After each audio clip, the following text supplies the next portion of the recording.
السلام عليكم ورحمة الله وبركاته.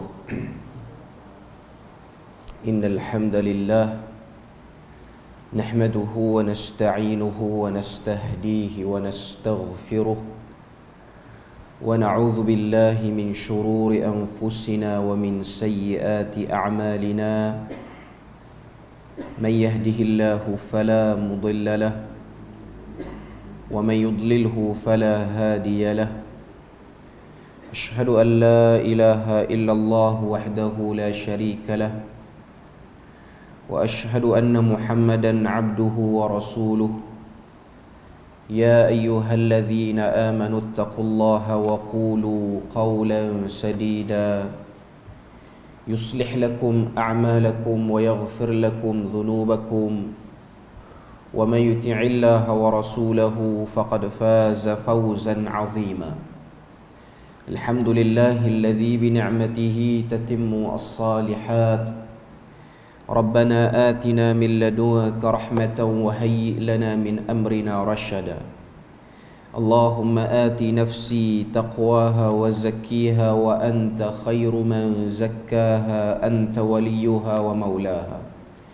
Alhamdulillah, syukur pada Allah Azza wa Jal kerana dengan rahmat dan juga limpah kurnia yang Allah Ta'ala berikan dapat kita bersama pada pagi ini untuk kita menyambung daripada risalah 30 teknik tepat tadabbur Al-Quran.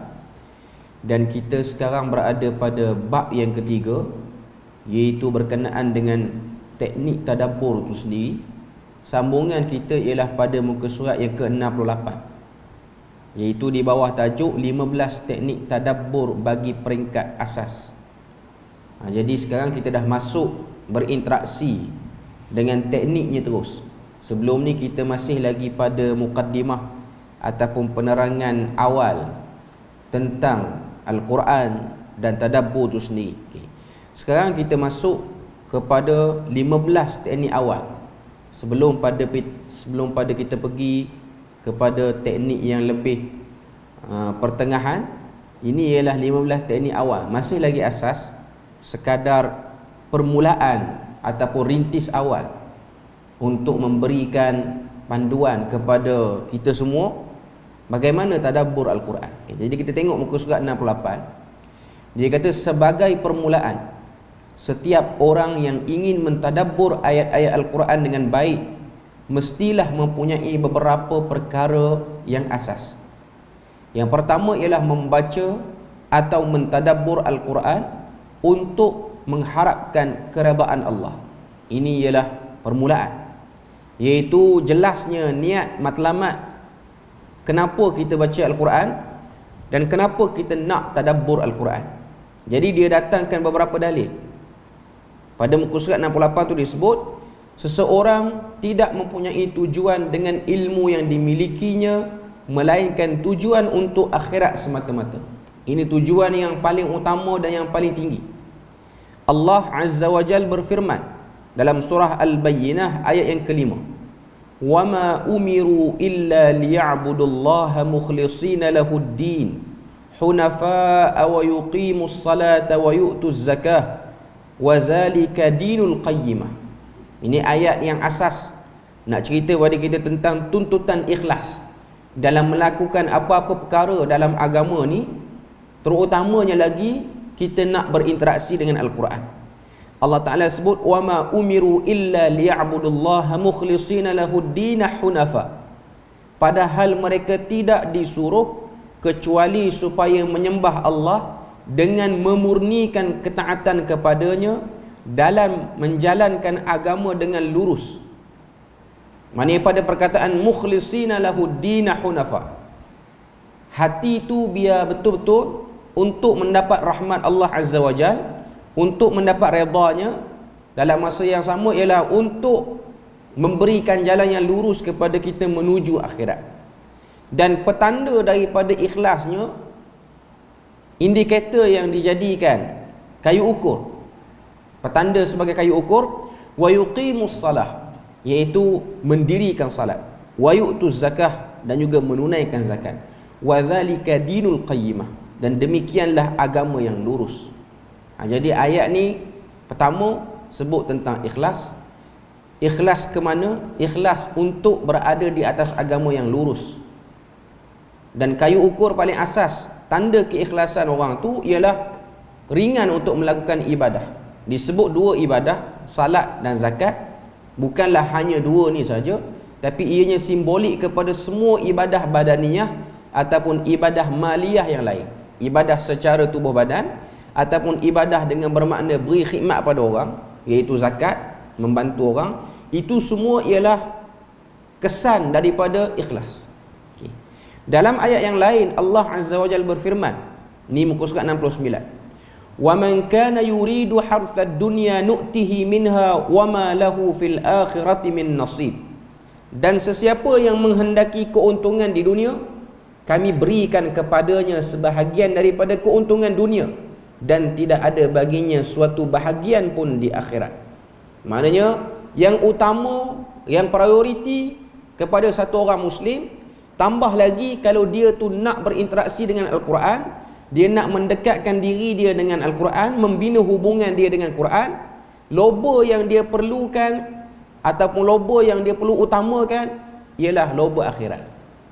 Bersungguh dia pada mendapat bahagian di akhirat lebih berbanding bahagian di dunia.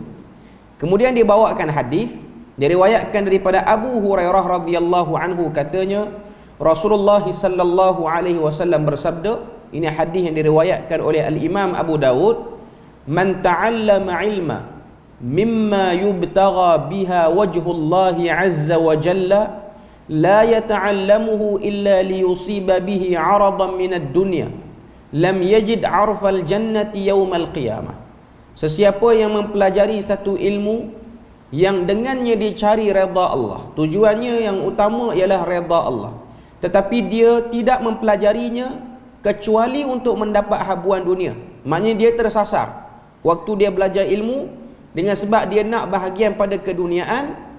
Apa impak ataupun kesan daripada tersasarnya niat?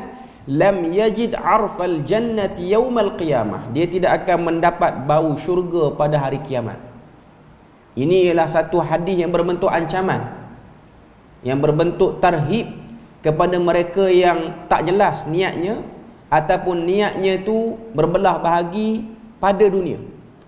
Jadi itu ialah satu ancaman dan peringatan kepada kita. Okay.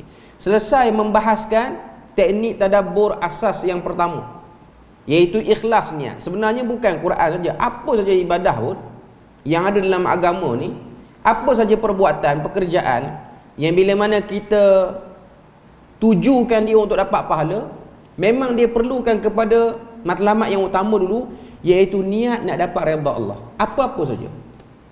Sebab kalau manusia dia niat pada benda lain, dia akan mengganggu keadaan dan wajah ibadah itu. Walaupun ibadah tu zahirnya sempurna pada mata pelakunya ataupun orang yang tengok, orang yang sedang melakukan ibadah, tapi batinnya ataupun di sebaliknya ibadah itu rosak.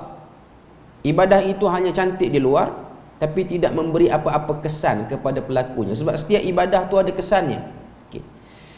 Adab yang kedua, teknik yang kedua, muka surat 69 yang bawah tu, menjaga adab membaca dan mentadabbur Al-Quran serta memilih ayat-ayat yang hendak ditadabbur lalu membaca terjemahannya. Maknanya perlu ada adab sebelum baca Quran tu. Nanti kita akan tengok adab sebelum, adab semasa dan adab selepas. Yang terbaik adalah Al-Quran terjemahannya telah diperakui oleh Kementerian Dalam Negeri dan Jabatan Kemajuan Islam Malaysia. Ini ikut negara kita lah. Maknanya percetakan Al-Quran itu ada akta yang melindunginya di negara kita. Jadi kita kena tahulah dalam bab ni. Sebab takut-takut Al-Quran yang kita gunakan ataupun yang kita beli itu Al-Quran yang tidak sah percetakannya, ataupun ada unsur-unsur yang tak jelas. Macam sebelum ni saya dah sebut, antara cetakan Al-Quran yang belum mendapat keizinan ataupun melanggar akta ialah Al-Quran yang ada tagging dekat tepi tu. Al-Quran ni seperti mana yang dimaklumkan oleh KDN ialah Al-Quran yang dicetak tanpa ada semakan yang tuntas daripada panel dia.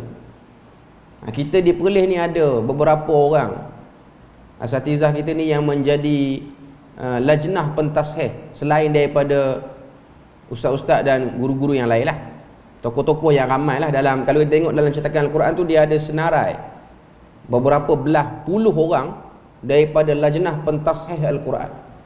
Ini ialah pihak yang dilantik oleh KDN, sebab memang yang kawal ni lah KDN untuk menjaga percetakan Al-Quran, dan dia akan orang kata apa, cop setiap Al-Quran itu, dan cop dia tu ada beza lah pada cop yang orang kata apa, dipalsukan.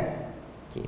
Jadi itu dari segi akta negara lah, akta negara. Tapi sebenarnya dalam isu ni, bagi saya lah, saya taklah memberatkan sangat pun pada isu ni, selama mana Al-Quran itu diperakui oleh mana-mana badan yang sah di dunia ni.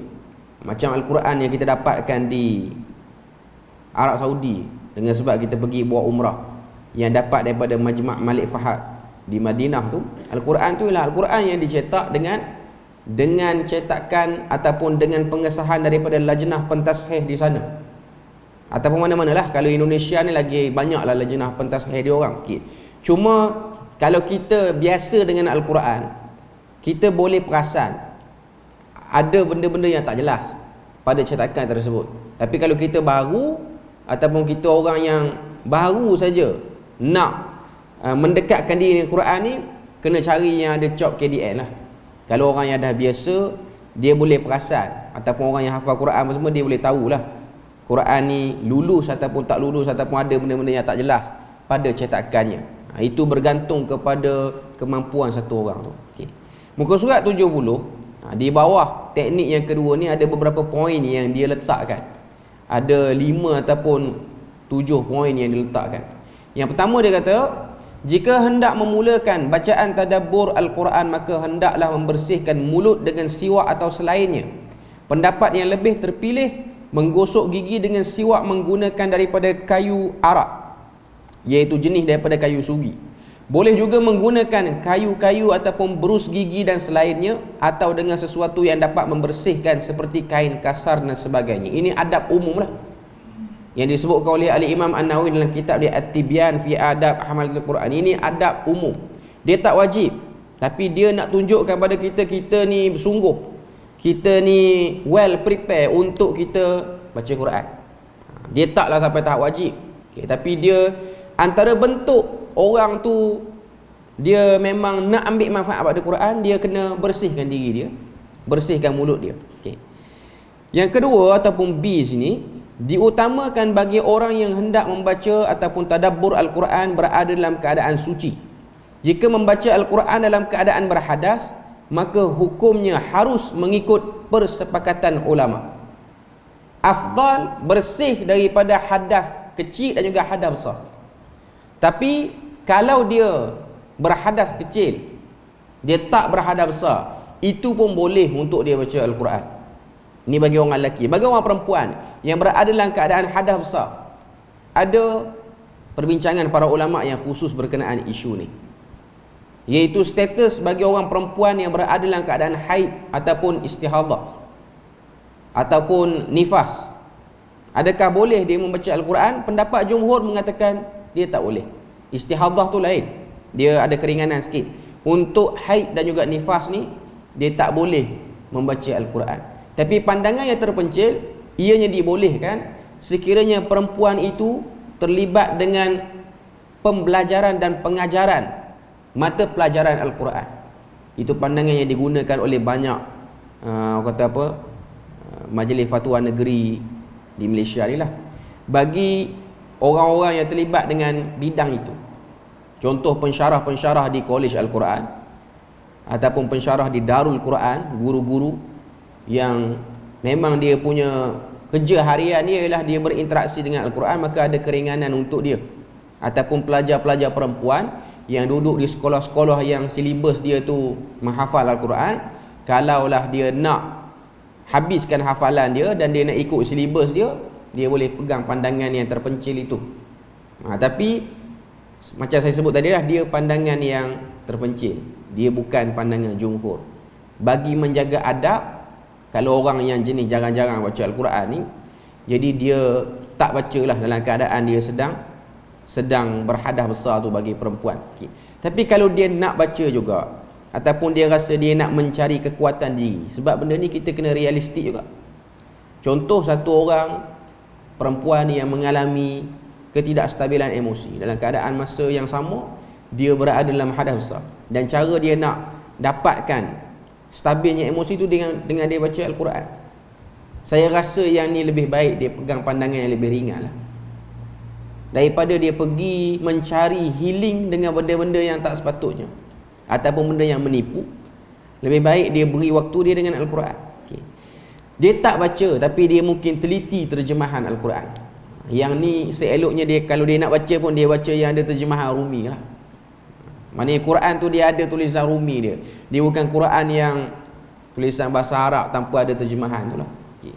Maknanya itu pada saya lah, ia lebih meringankan, dan ianya mungkin satu cara untuk elak dia cari benda lain untuk stabilkan emosi dia, daripada dia dengar benda-benda yang tak sepatutnya. Itu saranan lah, saranan. Okay. Tapi afdalnya ialah satu orang tu berada dalam keadaan dia bersih daripada hadas besar hingga hadas kecil. Imam Haramain berkata, tidaklah boleh dikatakan dia melakukan sesuatu yang makruh, tetapi dia telah meninggalkan sesuatu yang lebih utama. Jika tidak menemukan air, dia bertayamum. Wanita istihadah dalam waktu yang dianggap suci mempunyai hukum yang sama dengan hukum orang yang berhadas. Istihadah tak ada isu. Dia hanya boleh berwuduk, dia boleh terus berwuduk, ataupun dia bertayamum untuk dia baca Al-Quran. Sementara orang yang berjunub dan wanita yang haid, maka haram bagi keduanya membaca Al-Quran. Ini pandangan dalam kalangan Asy-Syafi'iyah. Memang dia pegang macam tu. Sama sahaja satu ayat atau kurang daripada satu ayat, bagi keduanya diharuskan membaca Al-Quran di dalam hati tanpa mengucapkannya, dan boleh memandang kepada mushaf. Sepakat ulama mengharuskan bagi mereka yang berjunub dan yang haid mengucapkan tasbih, tahlil, tahmid, takbir dan berselawat ke atas Nabi sallallahu alaihi wasallam serta zikir-zikir selainnya. Ini pandangan yang masyhur dan pandangan jumhur. Okay. Kemudian muka surat 71 C tu yang ketiga, untuk teknik yang kedua ni, membaca tadabbur Al-Quran disunnahkan di tempat yang bersih dan terpilih. Maknanya cari tempat-tempat yang elok. Sejumlah ulama menganjurkan membaca Al-Quran di masjid kerana ia meliputi kebersihan dan kemuliaan tempat serta menghasilkan keutamaan lain, iaitu i'tikaf. Yang paling afdal ialah di masjid. Maka setiap orang yang duduk di masjid patut berniat i'tikaf, sama ada duduk lama atau sebentar. Bahkan pada awal masuknya ke masjid sepatutnya dia telah berniat i'tikaf. Adab ini patut diperhatikan dan disebarkan agar diketahui oleh anak kecil ataupun orang awam. Kita boleh pilih mana-mana tempat untuk kita baca Al-Quran, cuma afdal Al-Quran itu dibaca, ditadabbur, dipelajari ialah di masjid. Diutamakan bagi pembaca Al-Quran di luar salat supaya menghadap kiblat. Ini masih lagi dalam adab.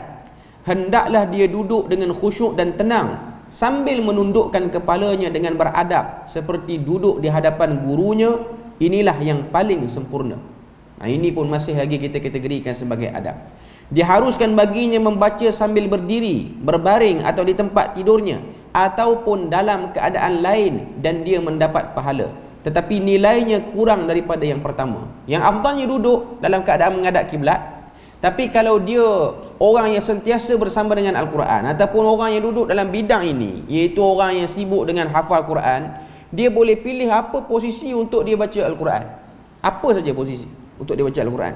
Dengan sebab itu ialah kebiasaan dan rutin dia. Tapi afdalnya ialah dengan dia duduk dan menghadap kiblat. Memilih tempat yang sesuai seakan-akan seperti masjid, iaitu tempat khusus yang boleh menghilangkan kesibukan, halangan-halangan, gangguan-gangguan yang tidak elok, menjauhi perkara-perkara dunia atau sesuatu yang melalaikan. Ini yang disebut dalam Mafatih Litta'amul Ma'al Quran oleh Dr. Salah Abdul Fattah Al-Khalidi. Maknanya apa saja tempat, ataupun dia wujudkan satu kawasan, satu partition dalam rumah dia untuk dia dan keluarganya baca Al-Quran, itu pun boleh. Apa saja, yang penting ialah dia baca Quran. Itu yang pentingnya. Muka surat 72. Jika ingin memulakan bacaan tadabbur Al-Quran, maka hendaklah memohon perlindungan dengan membaca a'udzubillahi minasyaitonirrajim. Ini pun adab.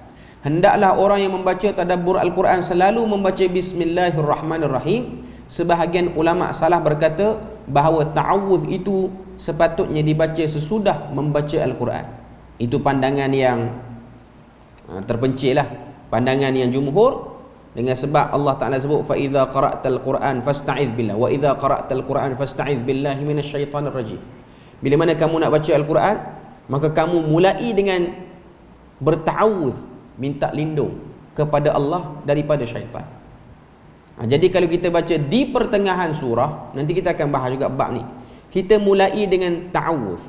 Tapi kalau kita baca di awal surah, kecuali surah Bara'ah ataupun surah At-Taubah, kita baca dengan a'udzubillah dan bismillahirrahmanirrahim. Itu cara yang betul. Maknanya kalau kita baca sambung terus, maka kita hanya mulai dengan ta'awudh sahaja. Ta'awudh. Ini satu benda yang perlu diberi perhatian. Bila mana bulan Ramadan nanti, kita akan ada tadarus. Kebanyakan tempat macam itulah. Bila mana dalam proses tadarus tu, siapa yang mula-mula kena baca ta'awudh ialah orang yang memulai majlis tadarus tu. Orang yang sambung, dia tak perlu sebut dah a'udzubillah. Sebab ini kebanyakan orang kita dia buat lagi. Bila mana pas bacaan tu kepada orang yang seterusnya untuk diperdengarkan bacaannya, dia tak perlu ta'awudz dan dia tak perlu bismillah, dia sambung saja. Banyak kali benda ni perlu ditekankan. Baru ni majlis hafazan dan tilawah peringkat negeri Perlis, saya jadi juri untuk hafazan. Kita duk sebut benda ni berapa kali. Untuk orang yang menyertai peringkat 1 hingga 10, ada 4 soalan. 4 soalan yang kita akan tanya. 1.20, 5 soalan. 1.30, 6 soalan. Jadi bila mana kita suruh dia sambung bacaan, kebanyakan soalannya ialah Hakim Fatih tu dia akan baca satu ayat yang dia nak suruh kawan tu sambung, maka dia akan bagi arahan ulang dan sambung bacaan. Kalau ulang, kena a'udzubillah balik. Kalau dia kata sambung bacaan saya, tak perlu a'udzubillah, sambung je lah. Sebab a'udzubillah tu dah disebut oleh Fatih. Kita berapa kali dah sebut, taklimat pun kita bagi, tapi tetap orang buat. Sebab saya mengadili bahagian tajwid, yang tu kita potong 2 markah yang tu kalau dia salah arahan. Dah ramai lah duk buat, dalam duk pesan pun duk buat lagi. Jadi kita ni macam tak sukalah benda yang sama duk sebut. Dalam Perlis ni banyak tahun kita tak hantar peserta komplit untuk kebangsaan. Untuk setakat ni kita tak pernah hantar memenuhi semua kategori. 6 kategori tu kita ada semua peserta, melainkan kita mesti kurang di satu kategori, terutamanya kategori 30 juzuk ni lah. Ada wakilnya, tapi orang kata apa, dia masih perlukan, orang kata apa, perlukan latihan yang banyak lah untuk bab ni. Cuma nak katanya benda ni kalau dalam pertandingan dia kena potong markah. Tapi kalau kita baca peribadi tu okey lah untuk kita ambil. Cuma benda paling asas, pertengahan surah a'udzubillah, awal surah bismillah. Baca ramai-ramai, yang first saja a'udzubillah bismillah, yang sambung tu tak perlu dah a'udzubillah pun. Tak perlu. Ini benda yang perlu diberi perhatian. Menghindari seterusnya, yang kelima ataupun menghindari daripada tertawa, berbuat bising dan bercakap-cakap pada tengah bacaan Al-Quran, kecuali perkataan yang perlu diucapkan. Maknanya elak berlakunya kesibukan lain waktu sedang baca Al-Quran, apa-apa saja yang boleh menghilangkan, melarikan fokus kita. Menjaga perkara-perkara makruh ketika membaca Al-Quran dalam beberapa keadaan. Makruh membaca Al-Quran dalam keadaan rukuk, sujud dan tasyahud serta keadaan-keadaan salat yang lain, kecuali jika dalam keadaan berdiri. Quran dalam salat hanya dibaca dalam qiyam. Rukuk, i'tidal, sujud semua tidak dibaca. Yang kedua, Quran boleh dibaca ialah dalam keadaan tawaf. Tawaf boleh baca Al-Quran. Kalau kita rasa kita tak nak baca doa-doa lain sebab ada keluasan dalam bab ni, maka kita baca Al-Quran. Itu antara benda yang disarankan. Makruh membaca kuat daripada surah Al-Fatihah bagi makmum dalam keadaan salat yang dikeraskan bacaannya jika dia mendengar bacaan imam. Makruh pula membacanya dalam keadaan duduk di tempat membuang hajat dan dalam keadaan mengantuk. Juga dihukumkan makruh membacanya jika menemui keadaan yang sukar. Demikian pula dalam keadaan khutbah bagi orang yang mendengarnya. Okay. Maknanya nak sebut sini, ini beberapa permasalahan dia sebut sini. Makruh membaca Al-Quran ketika mana imam membaca Al-Fatihah dengan jahar, kita mengulanginya dengan suara kuat. Ada fatwa khusus dalam bab ni. Bukan fatwa negeri, fatwa daripada zaman ulama yang awal dulu lagi. Sebab ada orang buat macam ni. Habis imam baca Fatihah, dia baca lagi Fatihah dengan suara kuat macam imam dalam salat Jumaat. Ada. Sebab tu fatwa ni telah disalahfahami oleh sebahagian orang untuk mengekstrimkan Ibn Taymiyah. Ibn Taymiyah kata orang yang baca Al-Quran dengan kuat waktu salat jahar sehingga mengganggu imam, maknanya dia duduk hujung saf sana pun dengar bacaan Fatihah dia. Pemerintah kena ambil tindakan pada orang ni. Pemerintah kena ambil tindakan pada orang ni. Bila mana orang tegur dia, dia kata inilah sunnah Nabi. Itu yang permasalahan yang berlaku pada zaman Ibn Taymiyah. Lalu dia kata orang ni pemerintah kena ambil tindakan, sekiranya dia tidak mahu bertaubat, maka dia boleh diberikan hukuman bunuh. Sebab dia telah memberi wajah yang berbeza pada keaslian agama. Itu isu dia. Itu isu dalam fatwa dia. Cuma orang salah faham lah fatwa ni. Zaman kita ni tak berlaku lah, kot tempat kita tak berlaku macam ni. Tempat orang lain dia berlaku. Jadi fatwa itu diberi berdasarkan keadaan yang berlaku di tempat orang tu. Cuma orang dia nak cari pasal, dia ambil sekerat lah fatwa tu. Nak menunjukkan, tengok baca Quran kuat pun boleh kena bunuh. Sebenarnya isunya lain. Perlu ditegur. Waktu ditegur, dia tu keras melawan. Dia kata ini yang betul, yang kamu buat tu salah. Maknanya ada orang perangai macam tu di zaman tersebut. Okay. Kemudian membaca Al-Quran ketika mana buang hajat ataupun ketika mana mengantuk, itu semua termasuk daripada benda yang makruh. Juga membaca Al-Quran dalam keadaan yang sukar. Keadaan sukar ni apa dia? Orang tengah mesyuarat jabatan. Tuan boleh bayang, mesyuarat jabatan, dia tak dengar apa ketua jabatan sebut kat depan. Dia ambil Quran, dia baca Quran. Yang ni kena pelempang bawa dakai. Cuma nak katanya, ini benda tak sepatutnya dibuat. Tak sepatutnya dibuat. Macam sebahagian orang, saya sebut benda ni, waktu mesyuarat je dia kalut nak pergi sembahyang duha. Ini pun satu sebahagian orang. Dia suka. Dia suka, dia minta excuse dengan pengerusi mesyuarat untuk keluar sembahyang duha. Benda macam ni tak sepatutnya berlaku bagi seorang Muslim. Tambah-tambah kalau jabatan tu ada non-Muslim. Dia macam tambah-tambah benda tu penting, mesyuarat tu penting. Antara melihat prioriti, bila mana kita kena attend mesyuarat yang penting. Contoh kita pula antara speaker yang kena cakap dalam tu. Jangan duk kalut nak buat benda-benda macam ni. Waktu tu antara bertembung di antara kewajipan dan sunat, kita kena pergi yang wajib tu. Walaupun mesyuarat tu dia bukanlah berwajah ibadah macam salat, macam baca Quran, tapi ia berkaitan dengan amanah, kita kena pergi lah. Dan kita kena selesaikan yang tu dulu. Okay, termasuk jugalah duduk lah tu dah baca Quran. Dengan kuat. Kalau baca Quran seorang-seorang, ataupun kita dah tahu mesyuarat ni tak ada kena mengena sangat dengan kita, ataupun kita dah tahu ianya hanya rutin biasa, kita duduk belakang sikit, kita baca Quran, yang tu boleh lagi lah. Boleh lagi. Walaupun hakikatnya dia tak berapa elok sebenarnya. Ataupun baca Al-Quran ketika mana sedang khutbah Jumaat disampaikan oleh khatib. Itu semua termasuk daripada waktu-waktu yang makruh. Termasuk juga kuliah sebenarnya. Kalau ada kuliah, ada orang nak baca Quran, di hadapan ataupun di kawasan orang boleh nampak dia. Kalau dia baca belakang ataupun ada ruang lain, itu cerita lain. Tapi ada orang dia baca dan pengkuliah tu nampak dia sedang baca. Waktu tu perbuatan dia makruh. Perbuatan dia makruh. Dia taklah sampai berdosa, tapi dia makruh lah sebab ada benda yang perlu diutamakan lagi pada waktu itu. Okay. Tapi saya tak salahkan juga pendengar. Kenapa terjadi isu tu? Sebab ada sebahagian orang, dia tak suka penceramah tu sebab penceramah tu mengarut. Duk cerita benda tak ketahuan hal, jadi dia baca Quran.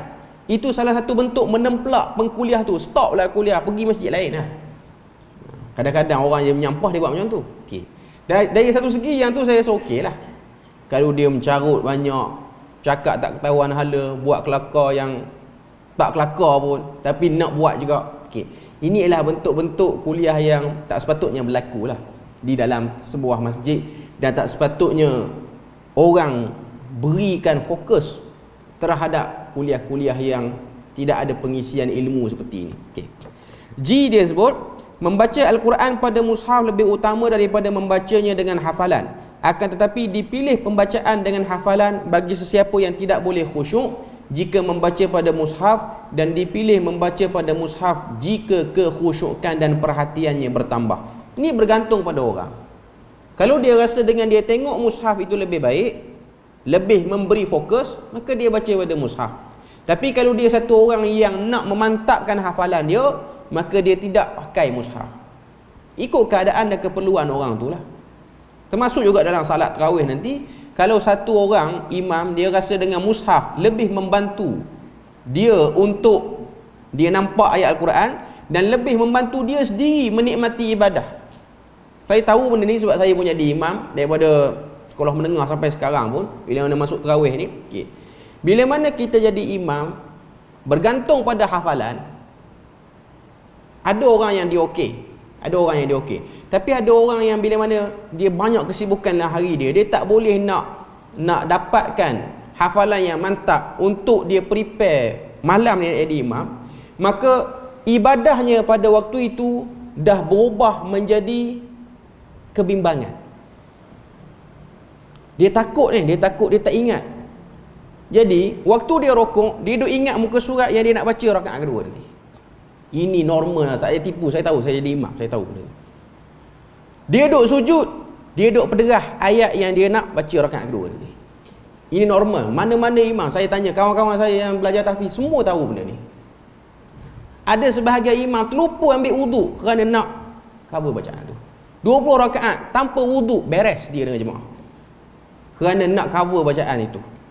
Ini antara benda-benda yang tak membantu. Sebab ada sebahagian orang dia nampak lekeh kalau imam tu tengok Al-Quran, sedangkan dalam isu ni dia ada keringanan dan ianya salat sunat. Dia bukan wajib. Memanglah dari segi utamanya dia perlu untuk dia baca daripada hafalannya.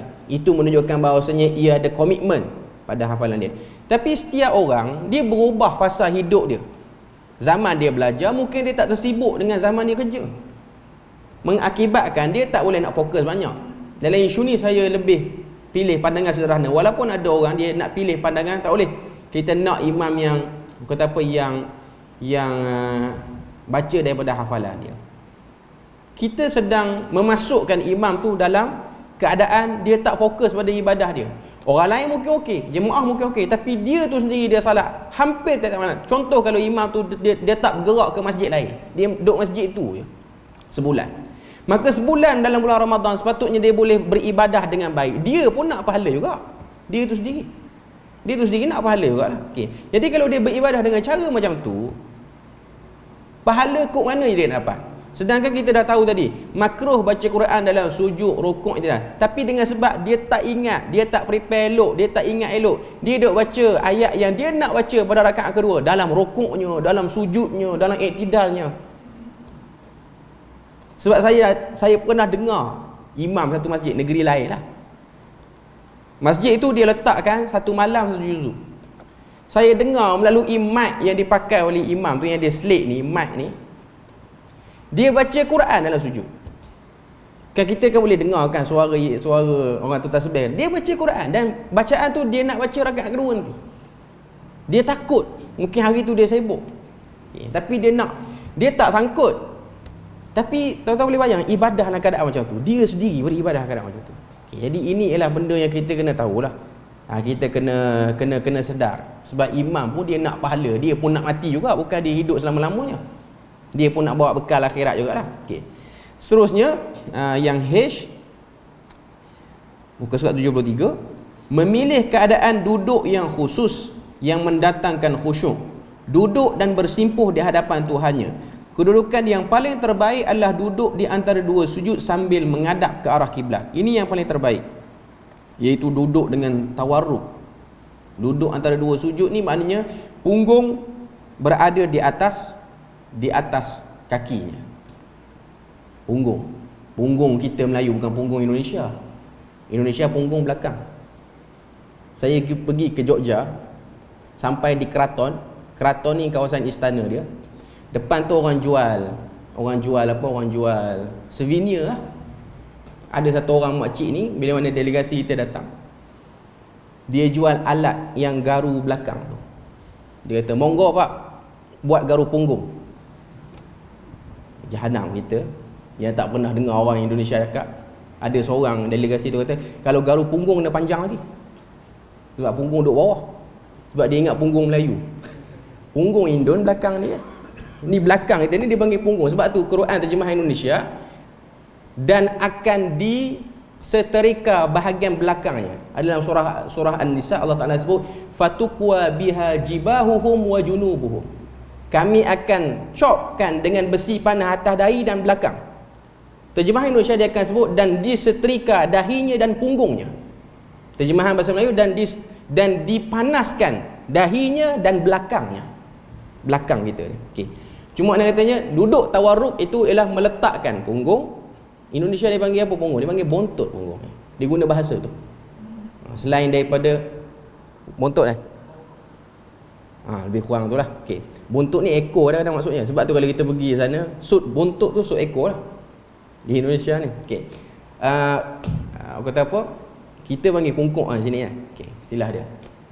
Maknanya punggung diletakkan di atas tapak kaki, itu kedudukan yang paling terbaik nak baca Quran. Tapi lengoh lah kalau tadarus macam ni.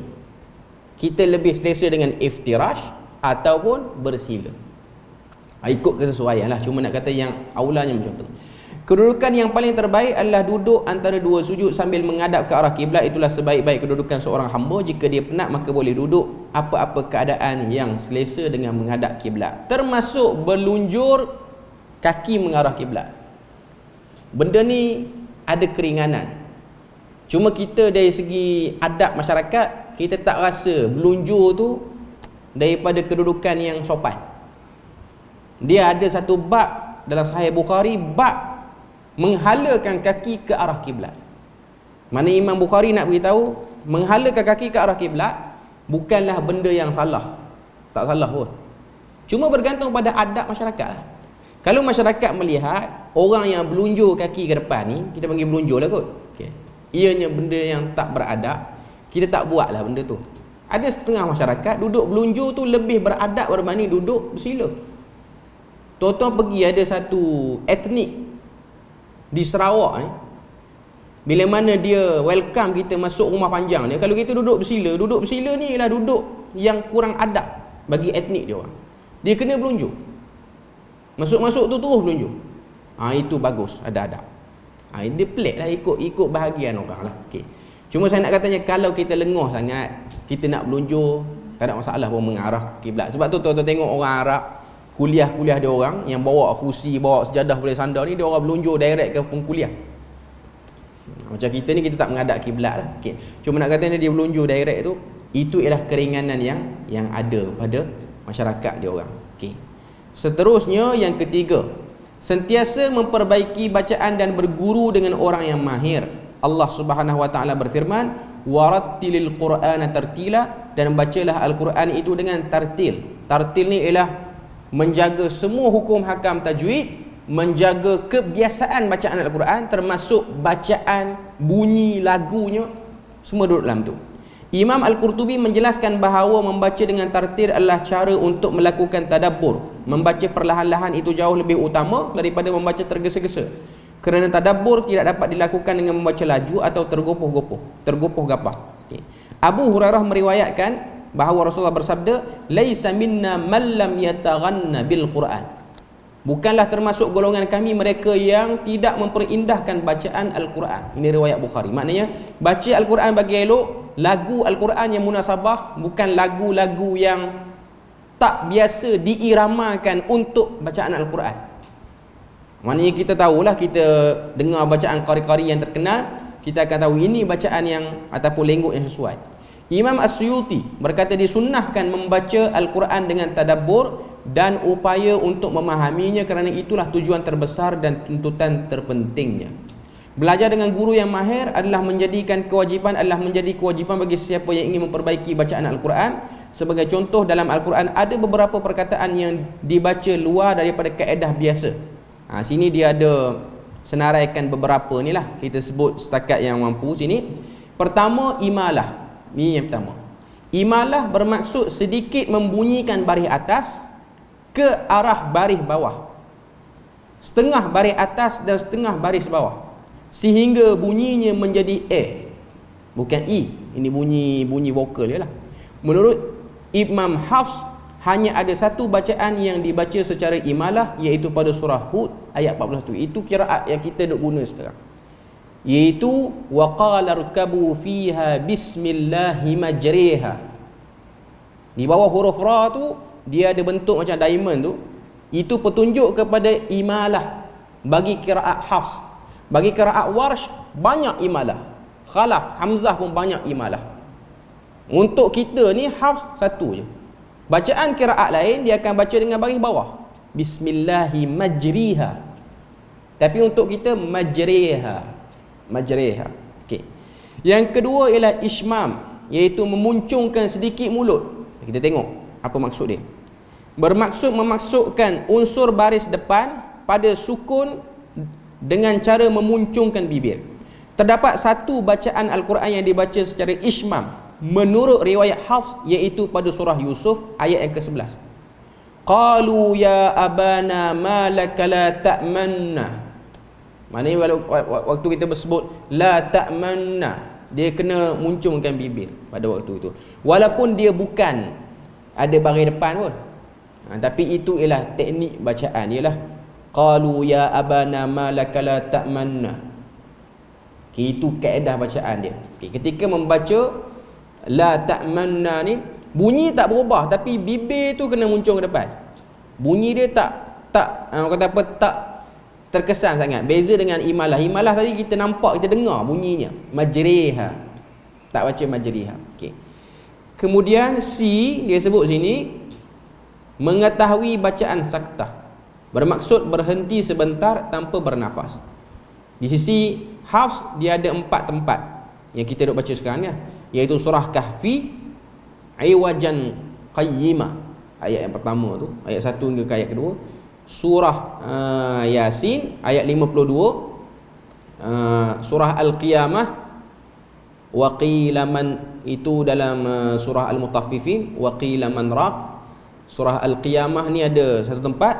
Contoh yang dia bagi ni ialah surah Yasin. Qalu ya wailana man ba'athana min marqadina hadza ma wa'ada ar-rahman wa sadaqal mursalun. Tapi kalau kita tengok dalam cetakan KDN sekarang ataupun cetakan yang diletak ni, perkataan mim marqadina tu dia ada juga waqaf aula situ, iaitu qili tu maksud dia waqaf aula. Kalau orang yang tak cukup nafas, dia boleh waqaf situ. Kalau orang yang lebih nafas, dia nak baca habis sampai wasadaqal mursalun, dia kena saktah di situ. Kalau dia nak waqaf, dia waqaf je lah. Qalu ya wailana man ba'athana min marqadina.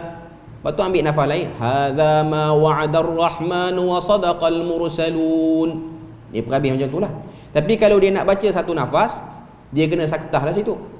Qalu ya wailana man ba'athana min marqadina hadza ma wa'ada ar-rahman wa sadaqal mursalun. Itu bacaan dia. Okey. Tashil ini ialah menghilangkan kejelasan huruf alif yang kedua pada perkataan tersebut. Tashil bermaksud membunyikan antara huruf hamzah dan alif. Terdapat satu bacaan dalam Al-Quran yang dibaca tashil pada surah Fussilat, iaitu ayat 44. Bacaan yang asal tanpa tashil, kita akan baca a'jamiyyu wa arabi. Maknanya dua-dua tu hamzah ada baris atas, alif yang kedua tu pun baris atas juga, a'jamiyyu wa arabi. Tapi dalam qiraat Hafs yang kita baca a'jamiyyu wa arabi, dia bunyi juga alif tapi tak berapa kuat alif itu. A'jamiyyu wa arabi, dia macam nak sebut a'jamiyun, tapi dia di antara a'jamiyun dengan a'jamiyun. Jadi dia sebut a'jamiyyu wa arabi, dia macam malah sikit nak sebut. Itu bacaan tashil. Okay. Kemudian naqal. Naqal secara istilah ialah memindahkan harakat pada huruf sebelumnya. Dalam riwayat Hafs terdapat satu ayat dalam Al-Quran dibaca naqal, iaitu pada surah Al-Hujurat ayat yang ke-11. Bi'salismul fusuqu ba'dal iman. Bacaan tanpa naqal, bi'sal ismul fusuqu ba'dal iman. Maknanya kita hidupkan baris dia, tapi kita baca dengan naqal ni bi'salismu. Bi'salismu, alif lam itu dibuang, dia macam ada satu lam saja. Bi'salismu. Tapi bacaan luar pada tajwid, dia akan baca dengan bi'sal ismul fusuqu ba'dal iman. Itu naqal. Kemudian seterusnya muka surat 76, badal ialah menggantikan huruf dalam sesuatu bacaan. Badal ada dua jenis secara umumnya. Badal huruf hamzah dengan ya. Huruf hamzah sukun di sini diganti menjadi ya, khususnya apabila dibaca waqaf. Contoh pada surah Ahqaf ayat yang keempat, am lahum syirkum fis samawati tuni bi kitab. Kalau kita nak waqaf, am lahum syirkum fis samawat, lepas tu kita nak waqaf itu kita berhenti ituni bi kitab. Tapi kalau kita nak sambung, am lahum syirkum fis samawati tuni bi kitab, maknanya dia badalkan, dia hilangkan huruf tu lah. Okay. Pada bacaan pada ayat tersebut, apabila dibaca wasal, berbunyi fis samawati tuni kalau wasal. Namun jika dibaca waqaf berhenti, maka dia dibaca dengan fis samawat ituni. Itu bacaan ni, ituni, bukan ituni. Ituni itu qiraat lain, ituni. Maknanya sukun itu diganti dengan ya. Ini dia bagi badal. Seterusnya ada lagi dalam ayat yang lain, iaitu surah Baqarah, wallahu yaqbitu wa yabsutu. Sad dibaca dengan sin. Sad itu dibaca dengan sin, walaupun tulisannya ialah sad. Maknanya ada qiraat baca wallahu yaqbidu wa yabsutu dengan sad lah. Tapi dalam qiraat kita dan cetakan Quran kita sekarang pun memang dia ada sin yang kecil tu, kita baca dengan wallahu yaqbidu wa yabsutu wa ilaihi turja'un. Jadi dia lebih ringan. Jadi itu beberapa elemen yang disebut untuk kita ambil pengetahuan lah bila mana kita nak tadabbur Al-Quran ni. Cuma nak kata qiraat Hafs antara qiraat yang paling kurang elemen-elemen yang payah ni. Kalau qiraat lain dia banyak. Kalau kita tengok ejaan lain, cara bacanya lain, cara tulis lain, cara baca lain. Tapi untuk qiraat Hafs yang mana macam mana ditulis macam itulah dibaca, kecuali beberapa tempat. Inilah yang dia bagikan perhatian ni, imalah, ishmam, tashil, naqal, badal. Yang lain tu kita boleh baca dengan kita tengok ejaan saja, cara ditulis, rasmul Quran. Tapi untuk qiraat lain dia tak badal, dia kena ada pengetahuan. Contohnya qiraat Warsh, yang ni memang memerlukan talaki musyafahah yang teliti, sebab Quran yang dicetak dengan qiraat Warsh pun masih lagi belum boleh menjadi panduan untuk kita baca dengan betul mengikut qiraat Warsh. Dia antara qiraat yang paling rumit lah. Selain pada tu ialah qiraat Khalaf dan juga Hamzah. Khalaf dan Khallat ni antara qiraat-qiraat yang perlu musyafahah. Untuk qiraat Hafs ni kalau kita berpada dengan tu saja, kita boleh nampaklah bacaan dia tu. Okey. Jadi kita berpada situ je. Teknik yang ketiga, kita akan sambung teknik yang keempat pada kali yang akan datang. Jadi kita berpada situ je. Moga Allah Ta'ala beri rahmat dan berkat. Subhanakallahumma wa bihamdik, asyhadu an la ilaha illa anta wa astaghfiruka wa atubu ilaik. Wassalamualaikum warahmatullahi wabarakatuh.